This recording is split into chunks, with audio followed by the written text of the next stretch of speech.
What's going on, guys? It's me, your boy J Ray 4 Down, my little Rockruff chilling, and I wanted to take a short break from my Twitch stream to do a quick review over Lycanroc GX and a deck I've been using. So I'm gonna go ahead and put you down. Alright, anyway. I've been streaming this deck for about 3.5 hours. Personally, I love it. I think it's a lot of fun, and there's a lot of plays you can make with this deck that really come in handy. So first things first, I've seen a lot of people running Carbink Break, which is not a bad idea. In theory, it's awesome being able to get those energies out of the discard and putting them on your bench Pokemon. But I do feel like that variant is a little clunky, and it does slow down the consistency a little bit. Now, I'm not against it entirely. I think it's a great idea, but I just feel like it's better to drop Carbink and go this route.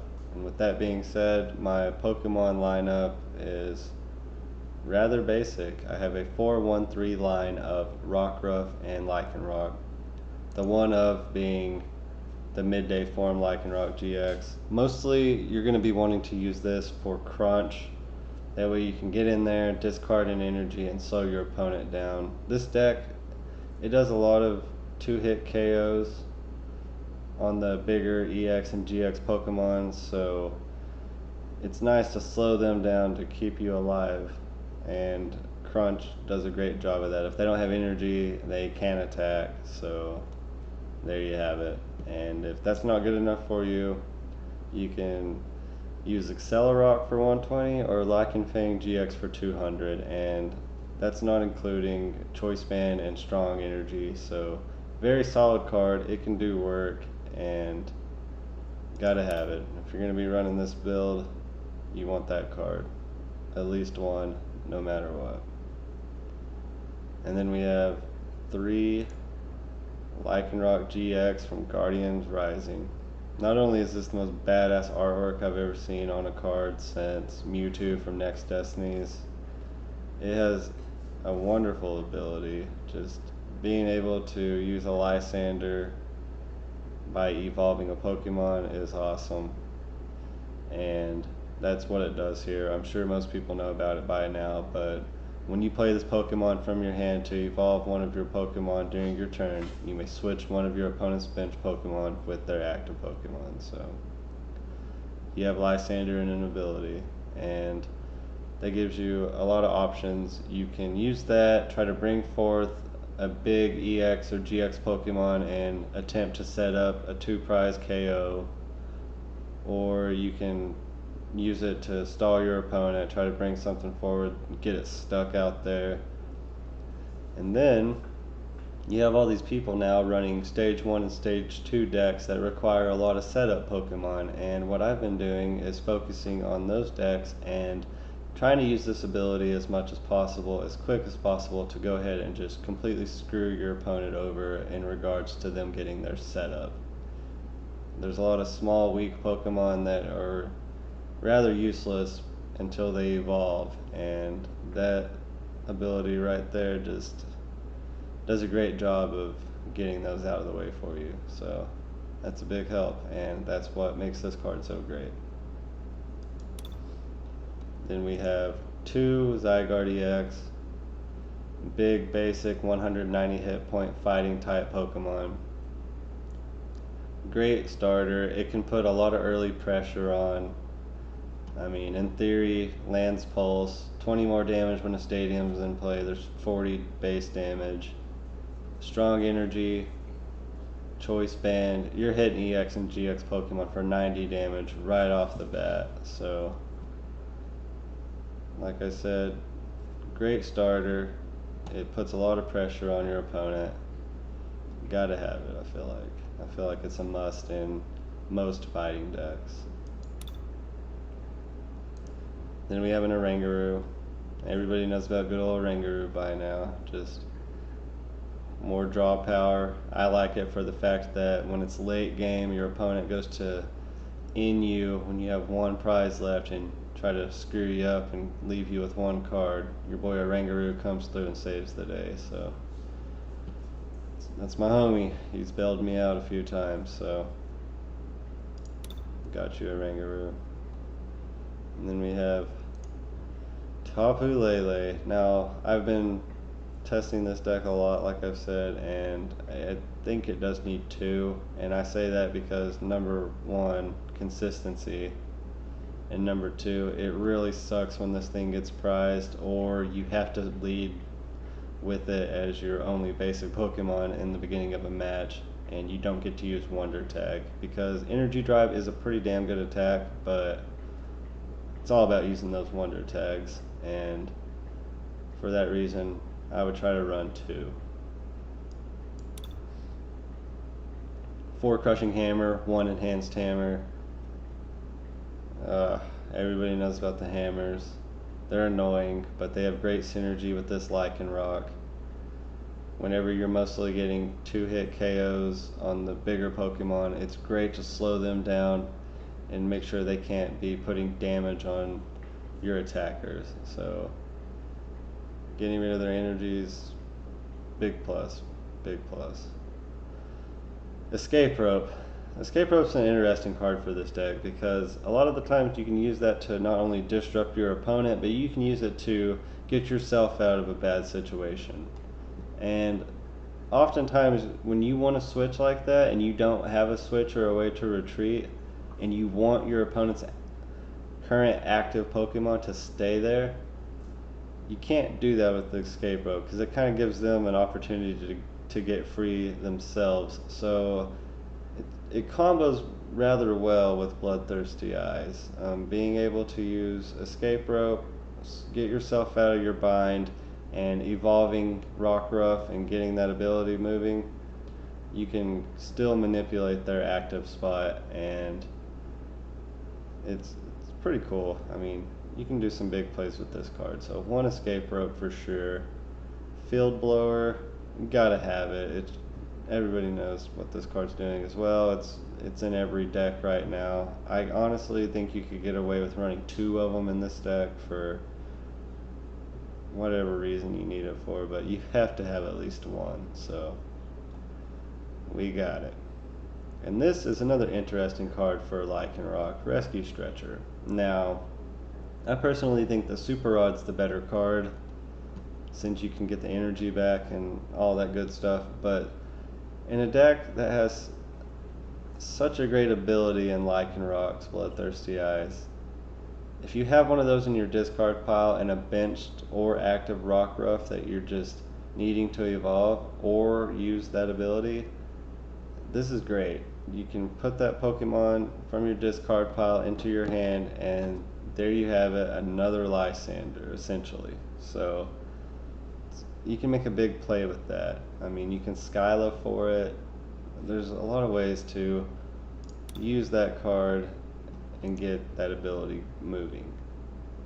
So, awesome card for this deck. I've done it a couple times in very clutch situations, so definitely recommend running this card if you're going to be playing Lycanroc. Special Charge. This deck thrives on special energy, so you gotta have it. You can almost get away with using 2, but you for sure need at least 1 of these. It's mandatory. 1 switch. I try to run at least 1 switch in every deck. That'll save your ass more than you ever know. Ultra Ball. You gotta have 4 of them. Another standard deck line. 4 Ultra Ball.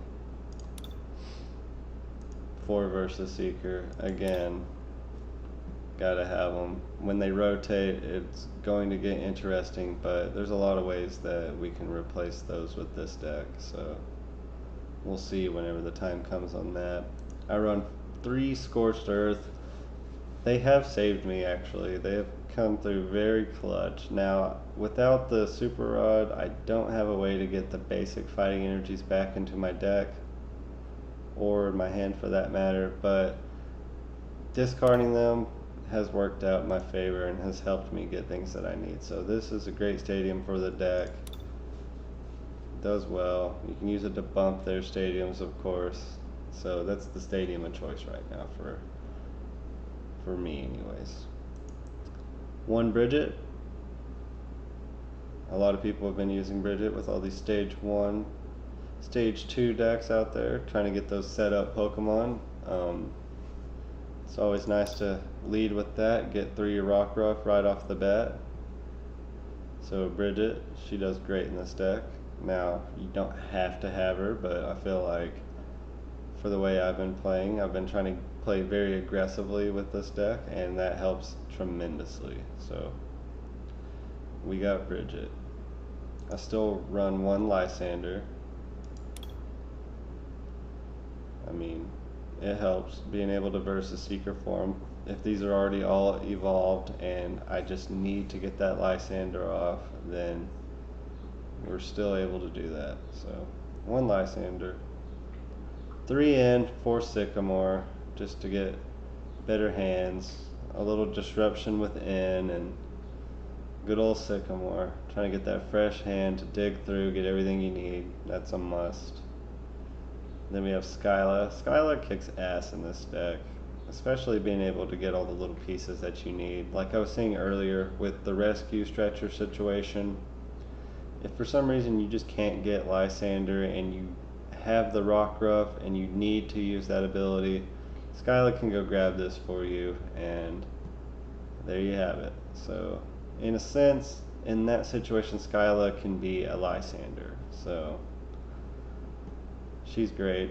I don't have a Hex Maniac in this build right now. If you wanted to use Hex Maniac against possibly like a Decidueye matchup, you could probably get away with taking out Skylar or Bridget, but I haven't needed Hex Maniac, and I know a lot of people are going to want to use it, so that's a card you might want to bump for it if you prefer that. And then we have a Team Flare Grunt. It's got the synergy with the hammers and Lycanroc. Phone's going crazy. But anyway, yeah, Team Flare Grunt, you know, it goes really well by using Crunch and getting that off. That's 2 energies you can discard off your opponent's active spot. So, yeah, it can really set them back. Good card. Just 1. Whenever Versus Seeker rotates, you can maybe bump those up. I don't know, but just 1 works great for me. 3 choice bands. Oh yeah, you can almost get away with running 4 of these things. I have 3 just because of space reasons, but 4 would be awesome, because whenever you get rolling, those numbers add up tremendously with the strong energies as well. So choice band and strong energy, they really get you hitting hard on all those big bad EX and GX threats that you have. And when those guys don't have energies on them, you're most likely going to take them out in 2 turns. So gotta have them. The strong energies are mandatory. You just have to have them. There's no ifs, ands, or buts. You gotta have them in this deck. 3 DC. Of course, Tapu Lele can use 1 if she absolutely has to, but they're great for Lycanroc. Since I run 3 of those, I run 3 of those, and it just math works out. And 6 basic fighting energy. Now, I mean, that could be a little overboard. I could get away with possibly running 4, but since I am using Scorch Earth, they do a lot better with 6. So that's about it. It's very straightforward, very easy deck to pilot. It's all about what you target with the Bloodthirsty Eyes and how you set those up. So I'm rather impressed. Now, the grass matchups, they're pretty tough. Lurantis, it can hit you really hard. 1-hit KO all your Pokemon. So, as I was saying earlier, your best bet against those grass decks is to just completely try to get those Pokemon in the active spot and knock them out before they evolve. And if you can take care of that, then you'll probably be alright. Greninja Break, this deck runs right through Greninja Break. I have had zero issues with that deck. That's not one I'd really worry about. I played a Water Toolbox deck, I beat it. It was a close matchup, but being able to bring those Lapras out and knock them out helped a lot. Manaphy was a sitting duck. He was easy to bring out. This deck does really well against those decks that use those little pieces like Shaman and Manaphy. Since it doesn't take as much damage to knock those little guys out, you just bring them out, boom, done. 2 simple prizes just like that. So I don't think this deck's going to be a tournament winner. I don't think it's going to be a tier 1 deck. I'd probably set it right in between 2 and 3. I mean, it all depends on the player, but that grass weakness just really hurts it. So yeah, that's my review. I love the deck. I'm going to continue playing it. If you guys have any questions, go ahead and feel free to ask in the comment section. I'm looking for criticism. Your opinions matter to me as well, so let's hear it. If you want to see more, go ahead and give me a follow on Twitch at twitch.tv/jray4down, and my Instagram, you can see it over here. Give me a follow there too. We can get some Pokemon business going. Other than that, I hope you guys enjoyed the review, and I will catch you on the stream. Later.